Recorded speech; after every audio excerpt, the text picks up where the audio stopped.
I'm Kristen from Tiny Footsteps Travel, and I'm going to give you some tips on visiting the Kennedy Space Center with kids and walk you through what a family visit there looks like. I'm going to touch on some things like how long an ideal visit is with kids, what areas around the Kennedy Space Center to visit as a family, some special information on Planet Play since that is the designated kid-friendly area, and if you should do one of the bus tours, and if so, which one.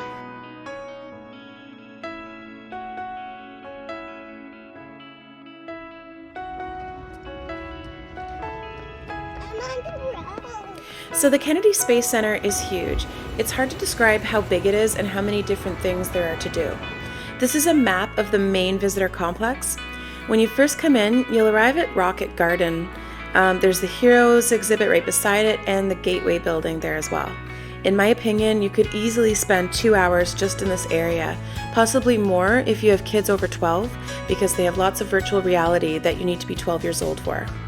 You could probably breeze through it in just an hour if you wanted to, but if you really want to take your time and learn about the space program, then I would give it a minimum of 2 hours. Then of course we have Planet Play, which it really depends on how old your kids are. There's a very small toddler area and many activities that small children under 3 would be too young for at Planet Play. I'd say Planet Play is probably best for and most engaging for school-aged kids aged 4 to 10 years old. Both my 3 and 12-year-old really enjoyed it, and we probably spent about an hour there. The other very worthwhile place to visit is the Space Shuttle Atlantis complex, which has much more inside it than just the Atlantis Space Shuttle. We were probably there for about 2 hours. Keep in mind, in addition to all of this, you still need to eat. You may want to buy souvenirs. There's 3 different souvenir stores.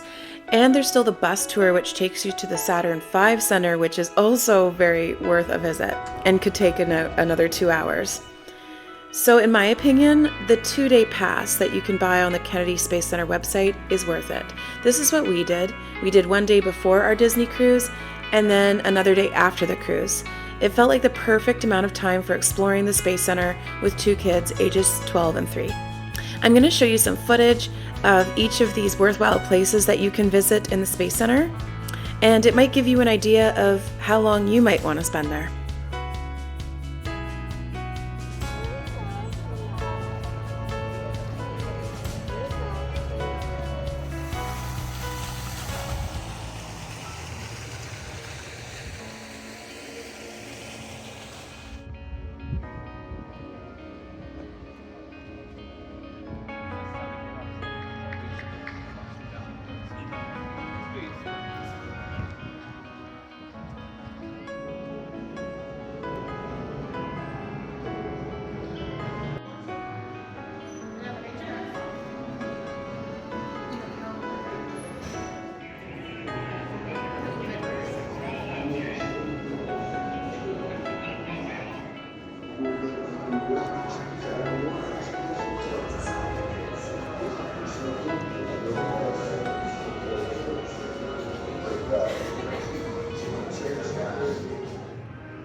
Yeah, that's an astronaut.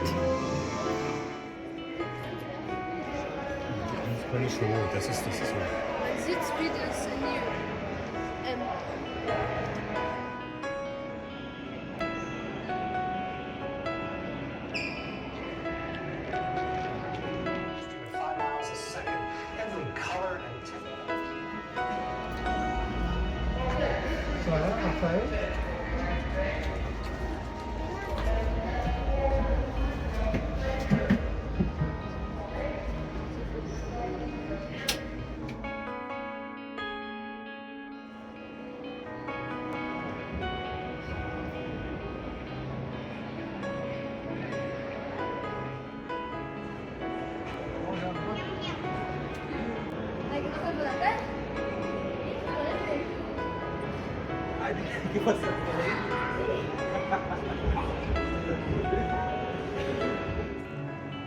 I'm going to give you some special information on Planet Play. It is quite large and it has different floors. It has climbing structures that kids can use to climb from one level to another. So if your kids are really young, it's a bit harder to keep track of them because they can use the climbing structures, but it's harder for an adult to.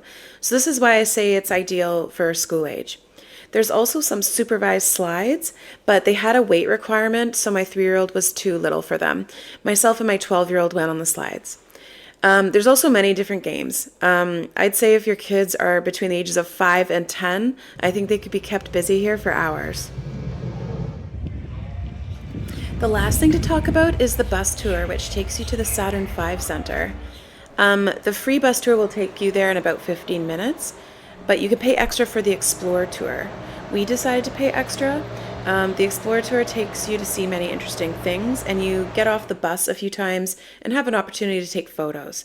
I have another video specifically on the Explorer Tour if you're interested, but here I'll just say that the Explorer Tour is probably fine for ages 3+, but it's not as interesting for kids. Overall, we were still glad we did it because my husband and I are interested in space.